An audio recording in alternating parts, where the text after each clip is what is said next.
Dinho Cast, tudo sobre tudo que o Dinho Ouro Preto lê, vê e faz. Ou lê, viu e fez. Não nessa ordem. Com você, Dinho Ouro Preto. Olá, amigos. Bem-vindos a mais um podcast. Eu tô... não sei se vocês já perceberam, mas o que tá acontecendo aqui, ao menos nesses primeiros podcasts, é o começo da minha experiência com isso. O que eu tô fazendo é fazer uma espécie de uma biografia, contando a minha história, minha experiência profissional, mas, quer dizer, não só profissional, mas de algum jeito ligado sempre à música, aos meus projetos, e contando em ordem cronológica para vocês, assim, um resumo, talvez, de como eu vejo a minha carreira, de como eu vejo esses anos todos, as diferentes situações em que eu me encontrei. E eu queria hoje falar para vocês sobre os anos 90. Os anos 90 foram anos bizarros pro Capital. Eu passo... O Capital, assim, entra meio cambaleando nos anos 90. Eu saio do Capital em 93, volto em 98...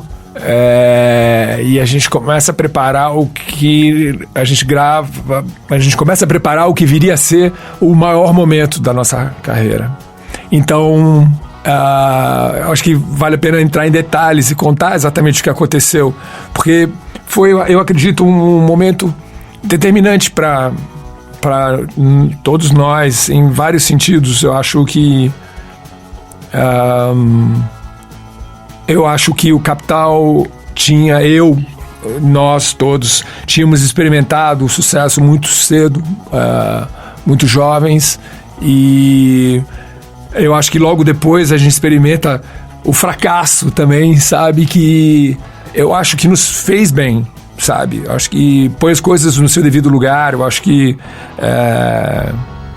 te vacina contra... sei lá, viagens de autoimportância e de arrogância, e te vacina contra a autoindulgência. Eu acho que as dificuldades pode soar como uma coisa quase assim religiosa, cristã, mas eu acho que fazem bem também, eu acho que é muito fácil se deixar carregar, sabe, pelo sucesso de você, não se dá conta de que tudo é passageiro, de que você precisa ser cauteloso. Enfim, eu acho que tudo o sucesso pode muitas vezes ser tóxico, eu acho. E eu acho que o fato da gente ter passado pelo perrengue que a gente passou nos anos 90, eu acredito que nos vacinou um pouco, talvez, de certo modo, tenha nos preparado para o que estaria, sabe, por vir, sabe? Justamente o melhor momento, ainda a história do Capital, grande parte da história do Capital ainda estava para ser escrita, mas naquele momento a gente não sabia. Deixa eu contar então a história para vocês. A gente entra no começo dos anos 90,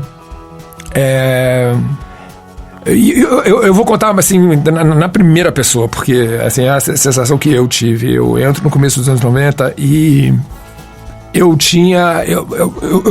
sou tomado totalmente desprevenido pelo grunge. E é gozado quando eu vejo pela primeira vez. Eu lembro onde eu estava em Santo André. Eu estava na época o que era Rádio Rock lá, e eu estava divulgando, eu estava divulgando o Passageiro do Capital. Tinha acabado de sair a versão do Capital, do Iggy Pop. E eu tô lá e os caras vêm falar: olha só, tem uma coisa que tá bombando lá nos Estados Unidos aí, e ouço isso aqui. E aí ele me mostra Smells Like Teen Spirit, e eu ouço pela primeira vez. Eu tava lá em Santo André, e é gozado.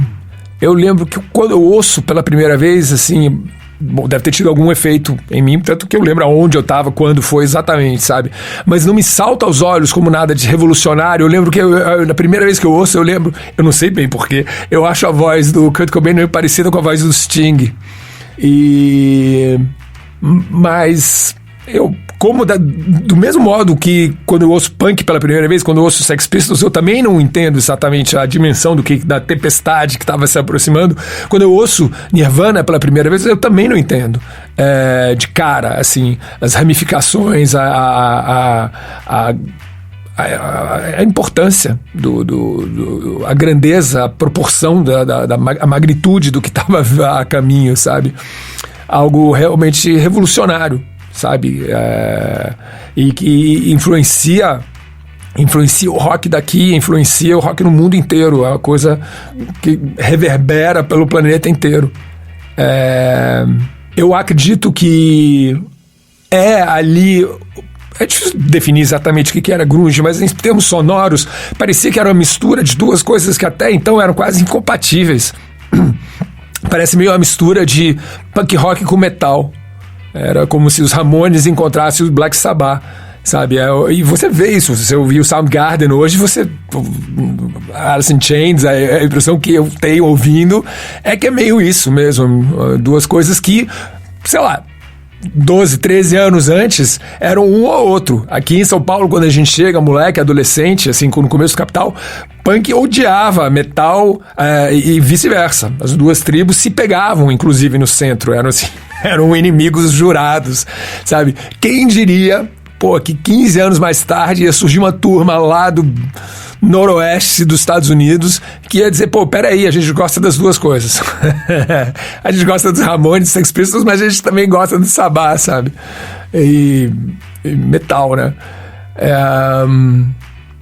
E é gozado quando surge quando é revelado ao mundo que há essa turma e há toda esse monte de bandas e nenhuma delas era nova, sabe?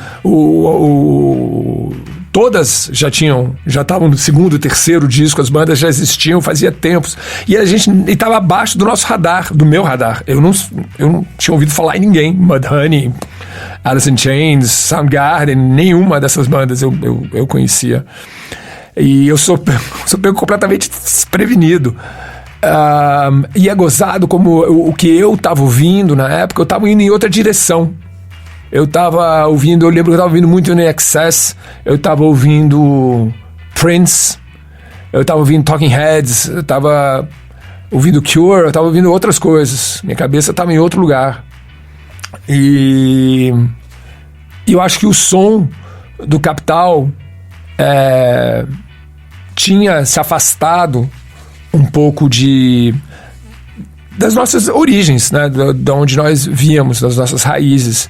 Porque, a rigor, quando surge o grunge, era pra gente ter, no primeiro momento, fala, uau, que legal, sim, a gente também vem do punk rock, a gente também tem as mesmas raízes, mas nós tínhamos nos afastado dessas raízes com o passar dos anos, sem que nós nos dessemos conta muito, sabe?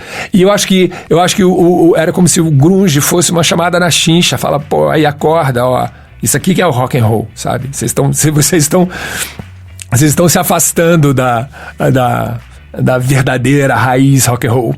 Você pode, claro, argumentar que isso cabe mais a ideologia e a partidos do que arte, música, sabe? Música justamente é a liberdade, você fazer o que te dá na telha, sacou?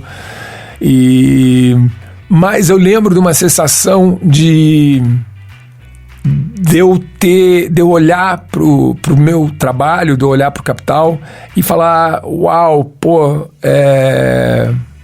não é isso que eu queria estar fazendo.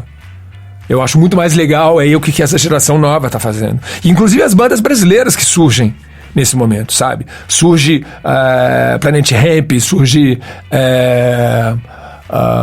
Raimundos, Charlie Brown. Eu olhava e falava, uau, olha só, esses caras estão muito mais nervosos do que a gente, sabe? Era como se a gente tivesse perdido o vigor, sabe? A visceralidade, sabe? Que acho que, toda banda precisa ter, sabe? A gente tinha se afastado disso. E aí eu olho pro Capital e eu falo, não é mais isso, não tô afim. Tinha uma imagem que me vinha à cabeça, que era assim, se você ficasse tempo suficiente cuidando da sua carreira, em algum momento você ia se virar um político, sabe? Você ia virar um cara cheio de compromissos e de dedos e de medos, sabe? E que você ia acabar quase virando o inimigo. Sabe? Justamente quando a gente tinha começado 10 anos antes, a gente olhava para essas bandas todas que estavam fazendo sucesso e tudo, a gente falava, pô, essas bandas todas são umas vendidas, são corruptas, sabe? A gente veio aqui com uma pureza de espírito, liberdade, a gente não deve nada a ninguém, a gente faz o que a gente quiser. E eu achei, quando surge o grunge, a gente olha para dentro, eu olho para mim mesmo, sabe? Eu falo, caraca, eu virei o inimigo, sabe? Eu virei justamente as bandas, eu virei a pessoa que as bandas jovens olham e falam, puta, não é nada disso, isso aí é mole, isso aí é suave demais, isso aí perdeu a força, perdeu o rock and roll. E eu acho, assim, que há, assim, muita gente que naquele momento nos via assim, sabe? Como a banda pop, digamos, por exemplo. E eu concordava, eu achava, puta, é isso mesmo, é isso que a gente virou, assim, eu não quero isso pra mim, não tô afim, quero tentar outras coisas, quero ir em outras direções. E saio do Capital, em 93. Depois eu vou ali pra gravar ainda a situação, eu ainda vou e passo minhas férias, eu passo um mês, as minhas férias mais longas em anos, eu vou e passo mais de um mês, passo quase 2 meses na Europa e eu vou parar em Berlim. E em Berlim eu conheço o povo mais maluco da minha vida, assim. Era um povo alucinado, o muro tinha caído há pouco tempo, então a noite noturna em Berlim tava pegando e era um povo alucinado. E o que só fez, assim, me deixar ainda mais com a impressão que eu tinha encaretado, sabe? Eu volto de lá, volto com dreadlocks, com furo no nariz, volto convencido de que eu precisava dar um outro rumo para minha vida.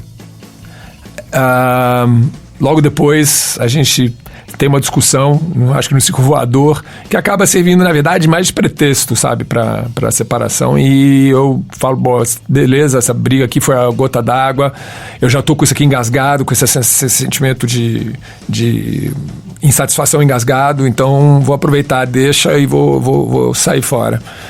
Eu saio e eu faço uma banda com um grande guitarrista, com o Quaker na guitarra, cara, genial, que eu tinha visto o Quaker tocar no Yorodelic, no Aeroanta, cara, inacreditável, e o Mingau no baixo. O Mingau era baixista e guitarrista de quase todas as bandas de punk rock do Brasil. Já tinha tocado, acho que com dos Ratos ao Cólera, acho que ele tocou com todo mundo, Mingau. E era meu amigo, então era um chegado e a gente começa a fazer uma banda juntos. A gente muda de batera, a gente começa com um cara que a gente apelidava de Tony Lindo, e depois a gente põe o Alja entra na bateria depois. E a gente faz esse disco, a gente faz uma banda chamada Vértigo. Cara, tô esquecendo o nome do batera. O batera, tô aqui com o disco, ó.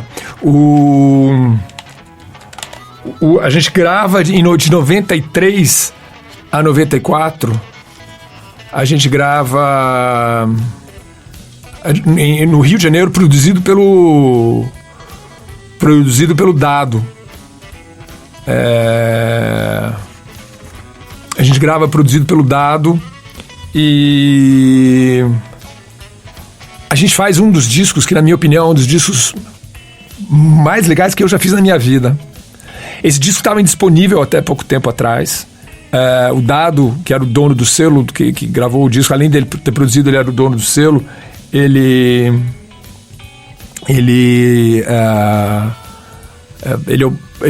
produz o disco e lança o disco também.